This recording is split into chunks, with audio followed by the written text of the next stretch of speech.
Greetings, my fellow fear-below sovereign thinkers. Thank you for tuning to LL3 Podcast. My name is Craig, transmitting from the beautiful realms of planet Earth. Today's date is Saturday, February 28th, 2026. This is episode 1940. Iranian Supreme Leader killed, and one step is a step too far. Before I proceed, you can follow me on multiple social media sites and podcast channels. Just type in Loki Luck number 3, Loki Luck Roman number 3 with 3 eyes, or the Loki Luck Roman number 3 podcast. Furthermore, if you have any questions, comments, recommendations, all that good stuff, whatever you do, please use decorum. You can contact me to ll3.podcast or proton.me if you're going to donate to paypal.me or cash.app. /Loki Luck number 3. Oh yeah, so everyone's talking about what's happening in Iran, the war and all that stuff. So of course you're gonna have all the faction slaves going in heat. Worst president ever. This and that. He's dumb. He's pathetic. We need to use the Constitution. There's even people in the elected servants in the federal government says all these things. And when it comes to their comrades or their teammate, it's exceptional. They don't even have the balls, in good faith, to declare war on a congressional power. But when the opposition does it, they all want to speak their minds. How comical is that? Very degrading indeed. Well, we all know, too, it's been planned out for a very long time, to the least. Post 9/11, when General Wesley Clark talked about the 7 nations they want to go to war with after that horrific event in 2001. And it's going on and on and on. Okay? It took a lot longer than what they think. And what really gets me is that each time you gotta have,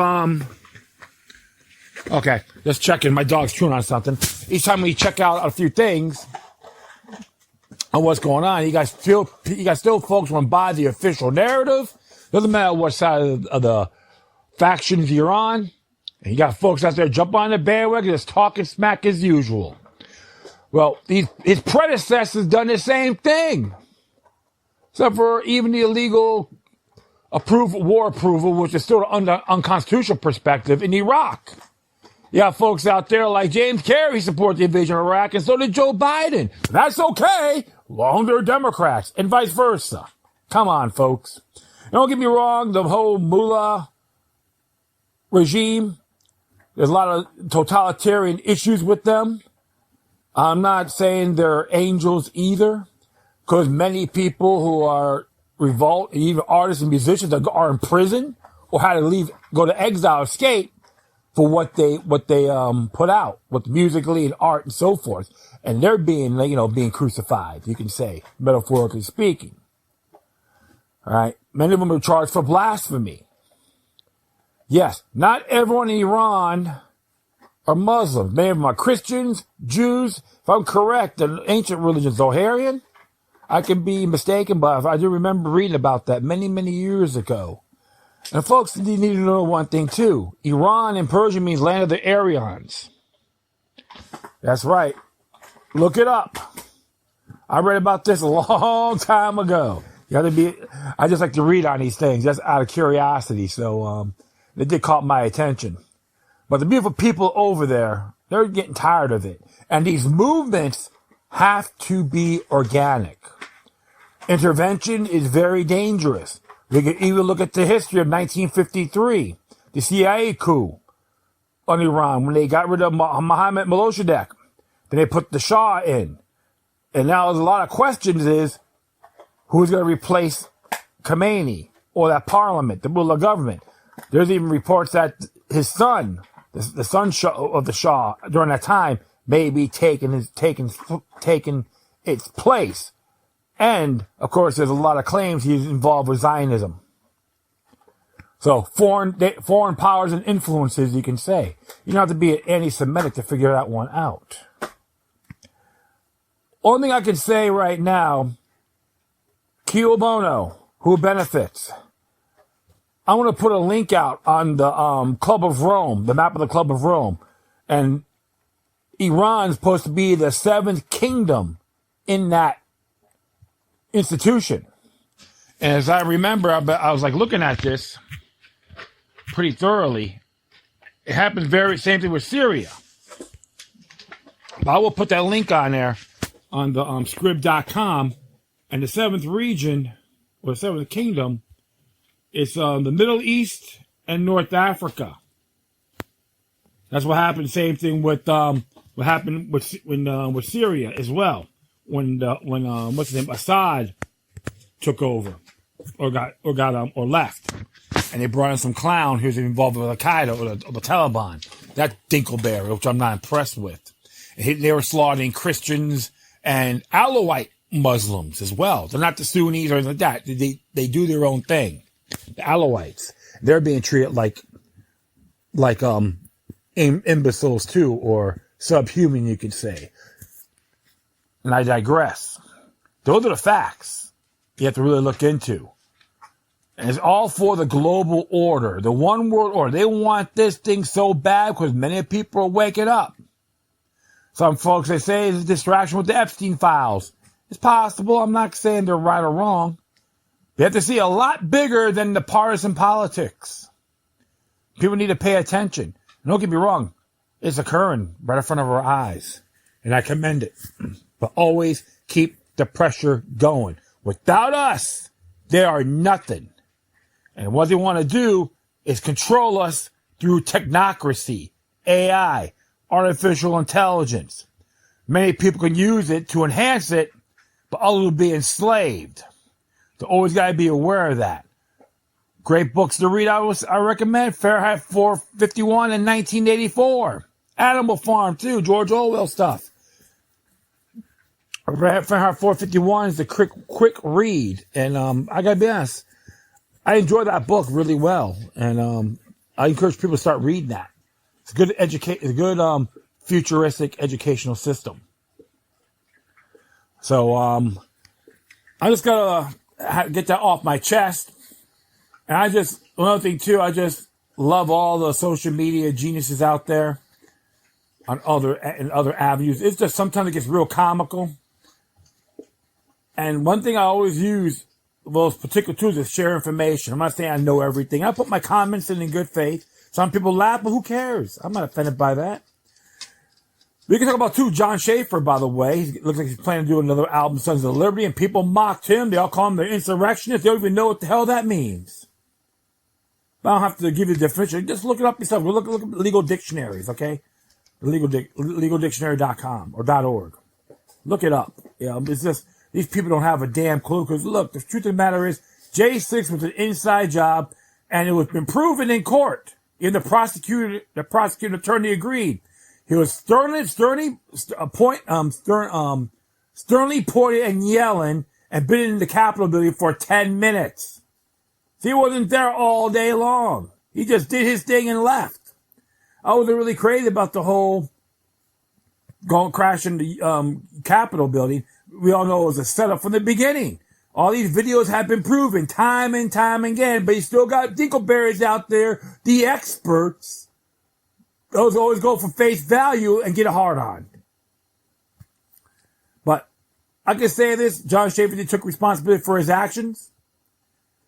And I support him doing the Sons of Liberty. I will buy the album too.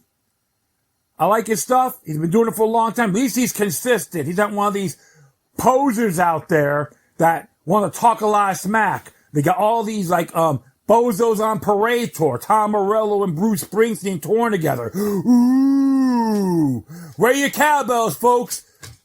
Move it now. Bam, bam, baka, bam, bam, waka, waka, waka. Come on. This is so funny. Like I say, faction slaves. But when their man's in there, it's okay. So this is how hypocritical these idiots are. I know I'm ranting on this. It's just makes me laugh. The people around my age are still buying this hook, line, and sinker. Please. Enough of the what's-ass politics. There's bigger fish to fry. And do your homework, folks. Stop buying the hype and the hoopla from these pundits, these dinkleberries. Go read the information yourself. Even read the U.S. Constitution. We all have duties. Doesn't matter if you're red or blue. Those are for slaves. Be liberty-minded. Think as an American rather than a Laconian. Because one man can't do it all. Try to dictate to everybody. That's why it's talking about Lincolnianism, because Abraham Lincoln, a lot of things that Abraham Lincoln did was considered unconstitutional. But we have a memorial for him, right? And I'll just, I know I'm digressing here, so bear with me. But I had to get that off my chest. So I'm going to be reading this article that came from the warzone.com, I think it is. Yeah. Warzone.com. It was based out of the Brooklyn district of Miami. Interesting. Let's see what it says here.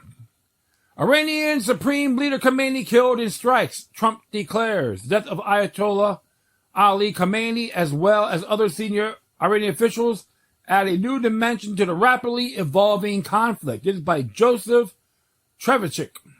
Came out today. This is what it says here.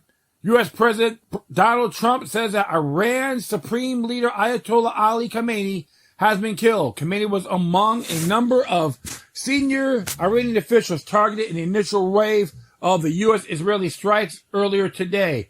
Could we have Bibi in the front line of battle and Ben Shapiro? See how tough these people are. And Laura Loomer, okay? Throw them all in there. Now continue on. Readers first can get caught up on the ongoing conflict in our previous rolling coverage, which is a link for that. Khamenei is one of the most evil people in history is dead. This is not only justice for the people of Iran, but for all great Americans. And those people from many countries throughout the world that have been killed or mutilated by Khamenei and his gang of bloodthirsty thugs, Trump wrote in a post on his Truth social media network. He was unable to avoid our intelligence and highly sophisticated tracking systems, and working closely with Israel, there was not a thing he or other leaders that have been killed along with them could do. All right. This is the single greatest chance for the Iranian people to take back their country. We are hearing that many of their IRGC military and other security and police forces no longer want to fight, and they are looking for immunity from us, Trump added. As I said last night, now they can have immunity. Later, they can only get death. Hopefully, the IRGC and police will peacefully merge with the Iranian patriots and working together as a unit to bring back the country to the greatness it deserves. Question mark. Question that, folks. Israeli Prime Minister Benjamin Netanyahu has said earlier today that this morning in a powerful surprise strike, the compound of the tyrant Ali Khamenei was destroyed in the heart of Tehran. And there are many signs that this tyrant is no longer alive. But if I can do it, it's called patriotism. It's honor. Yeah. Remember what happened when Bibi locked down Israel and had the people got to take the COVID jab. Okay? So, that's what you got to look at, folks. Is that a great man? We should all kiss the floor he walks on? Hell no, not in my realm. I'll continue on. Trump's comments that Khamenei was unable to avoid intelligence and highly sophisticated tracking system is notable. Getting asked a lot why this kicked off midday and not at night. I don't know for certain, but everything points to moving up a timeline based on time-sensitive intelligence. Our own Tyler Rogoway highlighted earlier in the post on X limitations doing this for a large binational operation, but yeah, that's where I would place my bet. Exactly how will this impact course of the conflict and especially the future of Iran is unclear, but it sits now there is likely a gaping power vacuum in Iran. So that's just one area here of this claim. So, me and my input, I am not really too thrilled about it, but I know many people believe, they got what they deserve. I'm not calling Khamenei and the Mullah government saints. Hell no. Now, that's what I said at the beginning. When it comes to government, folks, I'm not a person that falls in love with it. Okay, with the entity or institution, whatever you want to call it. It's a very evil, wicked institution, regardless of where you're at. That's why, with the U.S. Constitution, I always support smaller, federal, limited government, not this abundance what we have right now, and the central banking system, and have foreign powers and influences over our republican form of government, not a democracy. And it doesn't matter what side you're on. The big parties love to use that word, right? Democracy. Where in our U.S. Constitution says we're a democracy? And there's even reports that innocent people were killed. Of course, you have to expect that. And that's why, when it comes to stuff like this, I'm not too crazy about it. But that's what I always tell folks: it has to be organic. I know about the secular movement in Iran for like at least 25 years. Based on when I was like looking through some of the reports and videos and all that, always observe responsibly. But one thing for sure, there's a lot of folks in that area or in exile want regime change. And I can't condemn them for that. But we always have to look at the bigger picture. Will Iran be a sovereign nation or be affiliated with the Club of Rome, the Seventh Kingdom, to be exact? Like what happened in Syria. Even people talk about the greater Israeli project, but the Club of Rome is coincide with that measure. So, what can I say about it? I always say support the beautiful people in that nation. Always remain vigilant at their government. Regardless who's in there, don't trust them. If you don't learn from the past, you're damned to repeat it. Well, I'm going to do one more here, which it does relate to this episode. One Step is a Step Too Far by Mike Meharry. Came out today, 10thamendmentsayer.com. Thomas Jefferson warned that just one single step beyond the limits of the Constitution is one too many. That's because when the government crosses that line, it unlocks a virtually unlimited reservoir of power. To take a single step beyond the boundaries thus specially drawn around the powers of Congress is to take possession of a boundless field of power no longer susceptible of any definition. That's the danger of precedent. One thing leads to another. St. George Tucker explained exactly how it plays out. The most unauthorized acts of government may be drawn into precedents to justify other unwarrantable usurpations. We see this virtually every day as one politician after another justifies this or that government action by claiming so and so did it first. But Thomas Paine called this vile. He characterized a system where the government does things not because it's authorized, but because someone got away with it at first. One of the vilest systems that can be set up. Instead of using precedent as an excuse to do more, Paine argued that it should be taken as a warning. He said it should be shunned instead of imitated. But we usually get the opposite, where precedents are taken in the lump and put it at once for the Constitution and for law. Here's the 10th Amendment Center. Here at the 10th Amendment Center, we're committed to holding the line and opposing not only the first step, but every unconstitutional precedent. But we can't unravel decades of precedent without your help. So do your donations there. I'll continue on. John Dickinson also warned about precedent, observing that it usually starts with politicians who intentionally twist the meaning of the rules. All artful rules who strive to extend their power beyond it just limits, endeavor to give to their attempts as much semblance of legality as possible. Once they set a precedent, it starts the cycle of tyranny. Those who succeed them may venture to go a little further, for each new encroachment will be strengthened by a former. This set in motion a chain reaction with each new encroachment supported by precedent becoming yet another precedent that will become an example itself and thus support fresh usurpations. Dixon warned that this chain of precedent and usurpation also changes the attitudes of the people, making them more prone to accept new abuses of power. When an act injurious to freedom has been once done and the people bear it, the repetition of it is most likely to meet with submission. And submission is yet another dangerous precedent. As James Otis Jr. warned, so long as people will submit to arbitrary measures, so long will they find masters. What can we say about that, folks?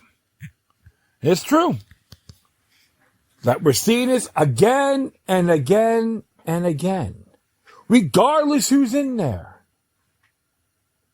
Whether the president, Congress, judicial, don't matter. State, local, doesn't matter. It's the same cancerous, habitual offense. When are we going to start thinking as Americans instead of Laconians or Lincolnites? That's what I have to say, folks. And this is why I am pro 10th Amendment, pro U.S. Constitution, which is not perfect all the time, Declaration of Independence. We got a lot more power than what we think, than what they want you to think. Like I said before in the past, without us, they are nothing. They need us more, we need them. This is why I renounced the foreign powers and influences, that including the Israeli government. That's just one example. And do everything by the book.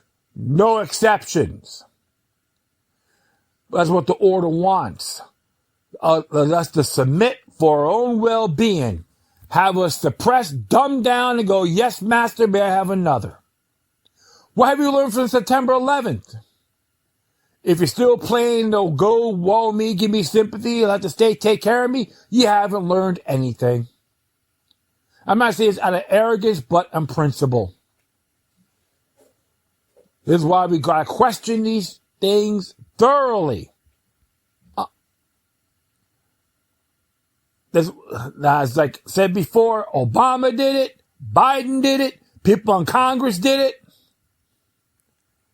Okay, with these bogus foreign aid and giving weapons away, and goes nowhere. It backfires on us.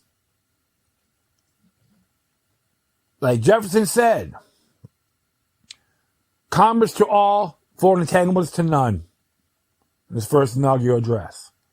I recommend we need to go in that path. Say yes to a republic, no to the empire, and defy the global order. That's my intake on this episode. I thank everyone for listening. Plus, feel free to download and share throughout your social media networks. If you have any questions, comments, recommendations, all that good stuff, whatever you do, please use decorum. Hit me via email to ll3.podcast@protontimes.me. If you want to donate, go to PayPal.me or Cash App @/Loki3. If you want to support the War Zone, the 10th Amendment Center, that'd be great. Tell them LL3 sent you. Once again, thank you for your time. Plus, always remember that demoniac resistance is healthy for the soul and can liberate humanity. Until next time, take care of yourselves. Keep on spreading the love. And may your guardian spirits be with you.